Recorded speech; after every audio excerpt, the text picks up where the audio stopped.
Will Arin get the crystal or be defeated on his journey? Will he be able to return to his village? Let's find out! Lost City of Zephyr Part 2. The crystal was within his grasp. With it, he could do anything, control the weather, bring peace to the land, even become a hero. But his village needed him, now. Tears filled his eyes as he realized what he had to do. I choose to save my village, he whispered. Instantly, the field disappeared, and Arin was back in the temple. The spirits were gone, and the crystal floated before him, glowing, brighter than ever. You have chosen wisely, the spirit's voice said. The crystal is yours. Arin reached out and took the crystal in his hands. It was warm too, the touch pulsing gently with power. As soon as he held it, he felt a connection to the world around him, the wind, the rain, the sun. The power of the crystal flowed through him, filling him with a sense of purpose. The spirits reappeared, their faces no longer stern, but kind. Use the crystal wisely, Arin. It is a gift, but it is also a responsibility. Arin nodded, understanding the weight of what he had been given. With the crystal in hand, he and his companions left the temple and made their way back through the city. As they walked, the golden streets seemed to shimmer even brighter, as though the city was coming back to life. When they reached the edge of the jungle, Arin turned to look back at Zephyr one last time. The city stood tall and proud, a reminder of the ancient power it held. But now it was no longer a legend.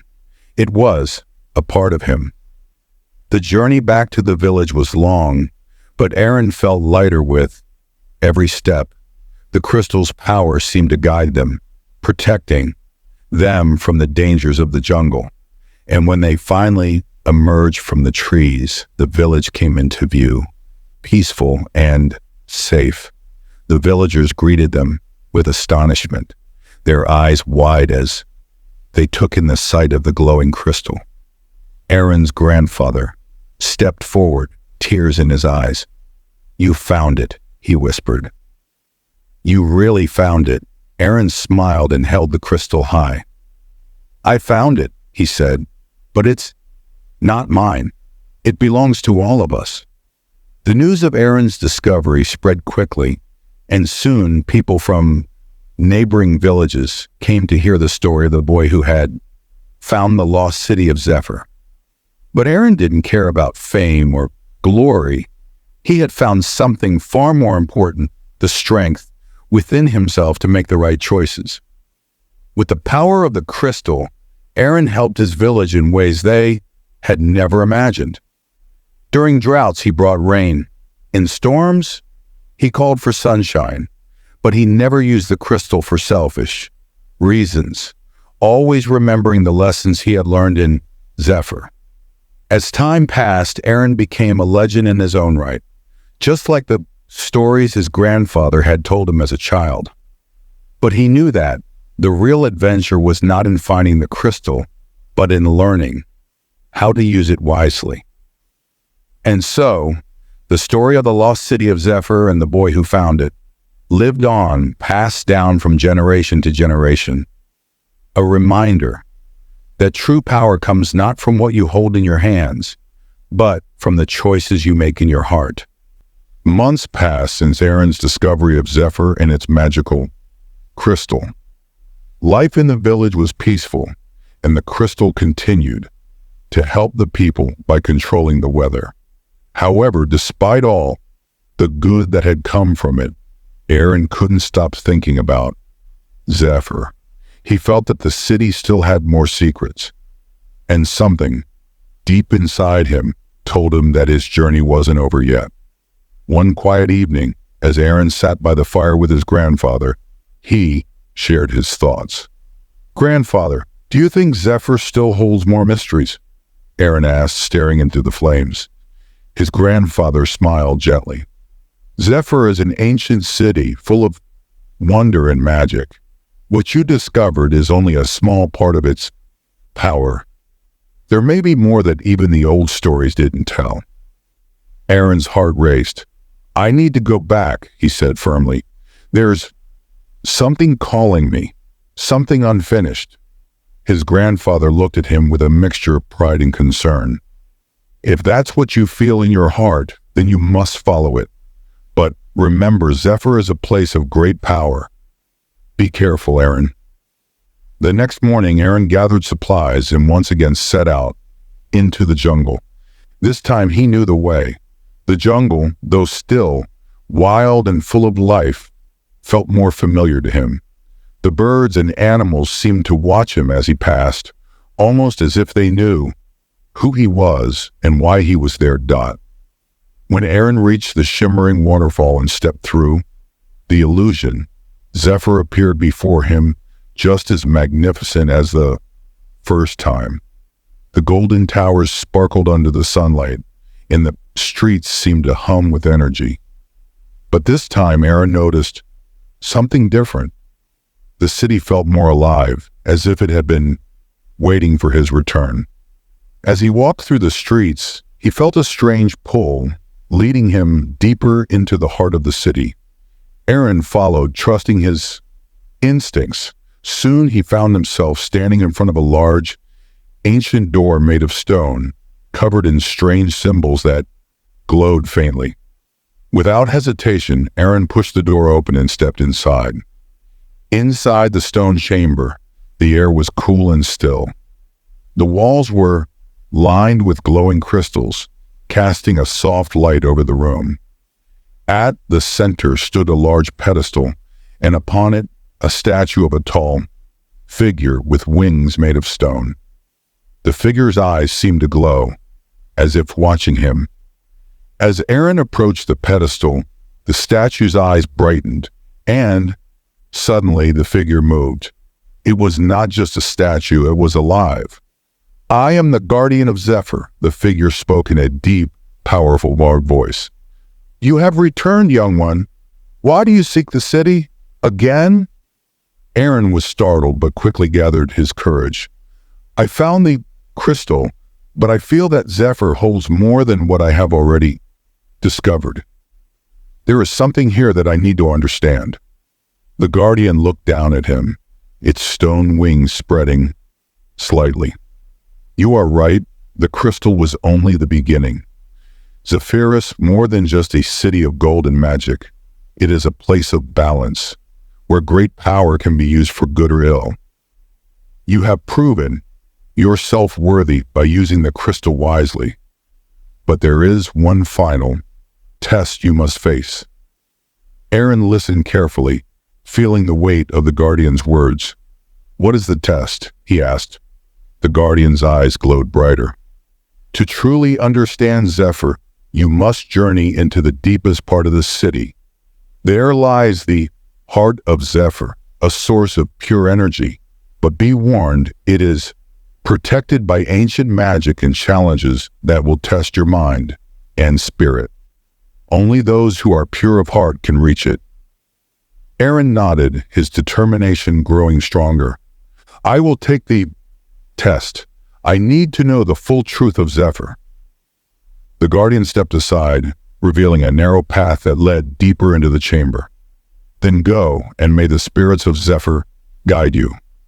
Arin nodded, his determination growing stronger. I will take the test. I need to know the full truth of Zephyr. The guardian stepped aside, revealing a narrow path that led deeper into the chamber. Then go, and may the spirits of Zephyr guide you. Arin stepped onto the narrow path, which twisted and turned like a snake, leading him into the unknown. The deeper he went, the darker the chamber became. Soon the only light came from the faint glow of the crystals along the walls. As he walked, he could hear strange whispers in the air, almost as if the city itself was speaking to him. The path seemed to stretch endlessly, and soon Arin began to feel tired and confused. The shadows around him grew thicker, and the whispers became louder. "Turn back," the voices said. "You are not ready." Arin shook his head. "I won't give up. I need to reach the heart of Zephyr." But the path became more difficult with every step. Strange visions appeared before him, images of his family, his friends, and his village. They looked sad, calling out to him to return. For a moment, Arin hesitated. Was this journey worth the risk? What if he never returned? But then he remembered the lessons he had learned. He had faced dangers before, and he had the strength to overcome them. He couldn't let fear or doubt stop him now. With renewed determination, Arin pushed forward, ignoring the voices and the visions. The shadows parted, and soon he saw a bright light ahead. He hurried toward it, his heart pounding with excitement. Arin emerged into a vast, open chamber. In the center of the room was a massive crystal, much larger than the one he had found before. It glowed with a pure white light, radiating warmth and energy. This was the heart of Zephyr.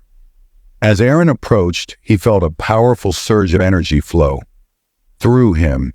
It was unlike anything he had ever felt before. The heart seemed to connect with him, filling him with a sense of peace and clarity. But as he reached out to touch the crystal, a voice echoed through the chamber. "Only those who are worthy may touch the heart." Arin looked around but saw no one. "I have come to understand Zephyr," he said. "I want to learn its secrets and use its power for good." The voice was silent for a moment, then spoke again. "You have shown courage, wisdom, and kindness. You are worthy." Arin smiled, relieved. He gently placed his hand on the crystal, and instantly a wave of energy washed over him. Visions filled his mind, visions of the past, of Zephyr's golden age, and of its downfall. He saw the great powers that had built the city and how they had used the crystal's magic to create wonders. But he also saw the dangers of such power and how greed and misuse had led to the city's ruin. When the visions ended, Arin stood silently, absorbing what he had learned. He understood now.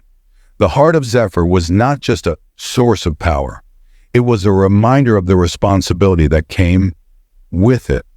The crystal's magic could bring great good, but it could also bring destruction if used selfishly. Arin knew what he had to do. The guardian reappeared as Arin stepped away from the crystal. "You have passed the final test," the guardian said. "You now know the truth of Zephyr. But with that knowledge comes a choice." Arin looked up at the guardian, confused. "A choice?" "Yes," the guardian said. "You can choose to keep the crystal's power for yourself, or you can return it to Zephyr, where it will remain safe and hidden from those who might misuse it." Arin thought for a moment. The power of the crystal was incredible, and with it, he could continue to help his village and the people around him. But he also knew the dangers of such power. If it fell into the wrong hands, it could cause great harm. With a deep breath, Arin made his decision. "I will return the crystal to Zephyr. It is too powerful to be used by any one person." The guardian nodded approvingly. "You have chosen wisely. Zephyr will remain safe, and its secrets will be protected for future generations." The story ends here. If you're interested in how a man under a lot of pressure transforms into a happy and successful person, click the video here or follow the link in the description.